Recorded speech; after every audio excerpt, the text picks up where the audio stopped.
Baik, Bapak Ibu, saya lanjutkan kepada bagian kedua. Saya coba flashback ketika di sesi minggu-minggu yang lalu, ketika saya membahas mengenai tema busur Allah, yaitu perjanjian Allah dengan Nuh, pada kitab Kejadian 7, mengenai peristiwa air bah yang di mana Tuhan membinasakan manusia dengan menurunkan hujan untuk menghukum manusia berdosa, sampai mereka semua tenggelam mati dan binasa. Murka Allah digambarkan dengan hujan sebagai penggambaran anak-anak panah ketika tahu rintik-rintik hujan itu sebagai anak panah yang diarahkan kepada manusia berdosa, dan hanya Nuh dan keluarganya yang diselamatkan di dalam bahtera tersebut. Pada waktu air bah surut, Tuhan meletakkan busurnya di atas awan sebagai tanda atau penggambaran sudah tidak akan memanah atau menghukum manusia dengan air bah lagi. Istilah menggantungkan sepatu gitu ya. Itu ketika seseorang pesepak bola sudah pensiun tidak lagi bermain bola, maka menggantungkan sepatunya.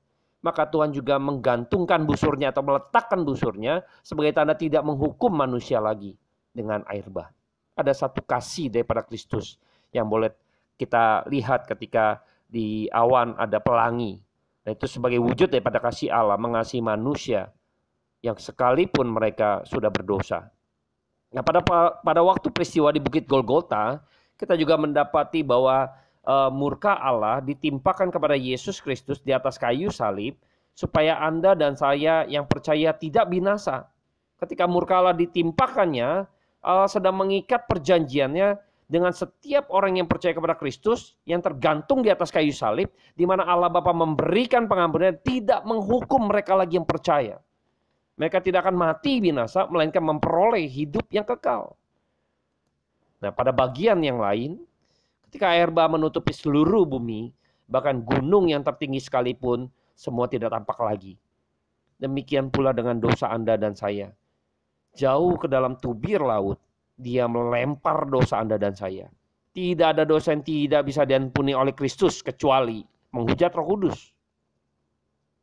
Kita bisa melihat di atas bukit Golgota salah satu penjahat yang ikut disalibkan tentu adalah orang yang dianggap sebagai orang yang melakukan pelanggaran yang hebat. Itu pelanggaran yang besar sehingga harus disalibkan.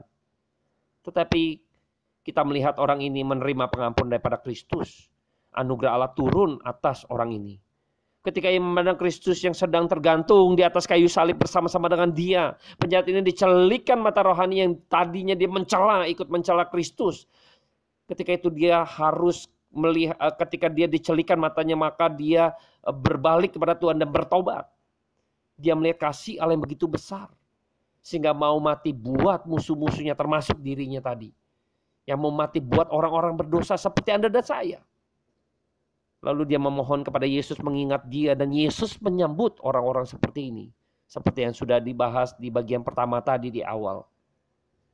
Nah, di bagian akhir ini, saya juga melihat bahwa perjalanan Kristus menuju Bukit Golgota di sepanjang jalan salib, darahnya tercurah di sepanjang jalan tersebut. Mengapa tidak langsung dieksekusi di atas Bukit Golgota saja? Mengapa tidak langsung demikian? Tetapi hal ini haruslah terjadi. Seperti yang kita ketahui di dalam perjanjian lama, ketika melakukan korban pendamaian, maka sekeliling mezbah harus dipercikan darah dari korban itu sendiri sebagai salah satu syarat keabsahan dari korban pendamaian tersebut. Demikian pun Kristus di sepanjang jalan salibnya, dia sebagai penggambaran darah Kristus harus dicurahkan di sekeliling mezbah sebagai korban yang sah. Korban yang sesuai dengan kehendak Tuhan. Berat, penderitaan, kesengsaraan yang kita bisa lihat, luka di seluruh tubuhnya yang begitu perih dan sakit begitu rupa, sambil memikul beratnya salib. Setiap tarikan nafasnya terasa begitu berat dan sesak. Di setiap langkahnya darahnya menetes, menetes, dan menetes. Tercurah buat Anda dan saya. Di sepanjang jalan salib itu. Kristus rela melakukan ini semua. Sehingga dia menjadi korban yang berkenan kepada Allah. Sesuai dengan maunya Tuhan. Ini penting. Saya jadi ingat kembali ketika bagaimana Abraham dengan kerelaan dan ketaatannya secara total ketika harus menyerahkan Ishak. Kerelaan dan ketaatan secara total inilah sebagai korban yang berkenan di hadapan Tuhan. Kita bisa melihat penggambaran Abraham sebagai penggambaran daripada Allah Bapa yang tidak menyayangkan anaknya untuk dikorbankan, untuk menembus hidup Anda dan saya. Dan saya juga melihat bagaimana Ishak sebagai penggambaran Kristus yang begitu rela menjadi korban bagi penebusan dosa manusia. Ini adalah sebuah penggambaran yang begitu agung, yang begitu indah. Jikalau Kristus mati tetapi tidak rela, maka sia-sialah kematiannya.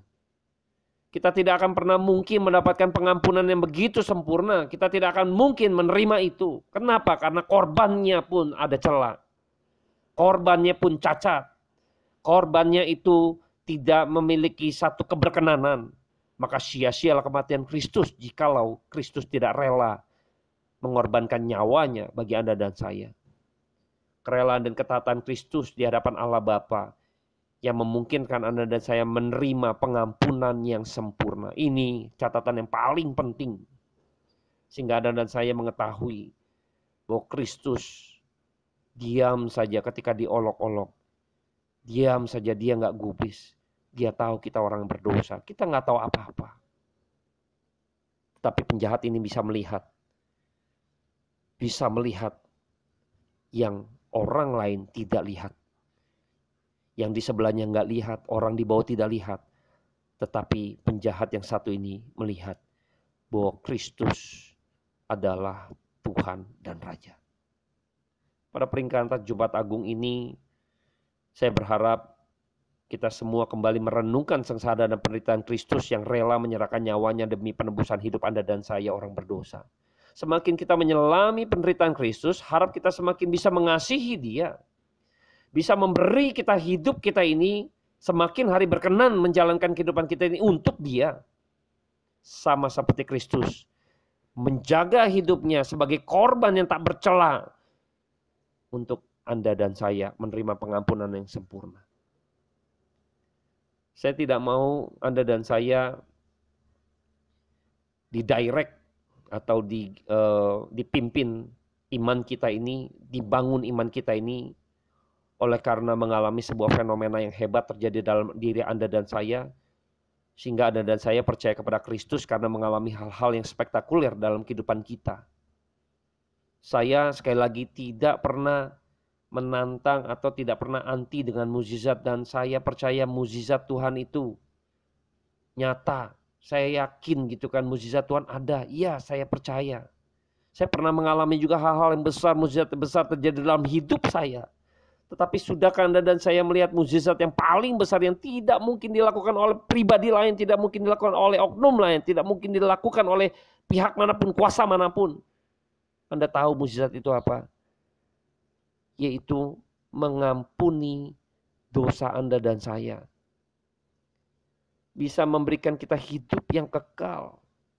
Tidak ada kuasa manapun yang mampu memberikan pengampunan, yang mampu menebus dosa setiap kita. Tidak ada. Hanya Kristus. Ini adalah mukjizat terbesar. Yang mungkin kelihatan tidak terlihat secara jasmani. Dalam hal yang rohani ini. Ini mukjizat yang paling besar dan tidak bisa dilakukan oleh oknum lain. Saya berharap ini yang menjadi poin penting ini yang harus kita renungkan. Mukjizat inilah mukjizat yang terbesar.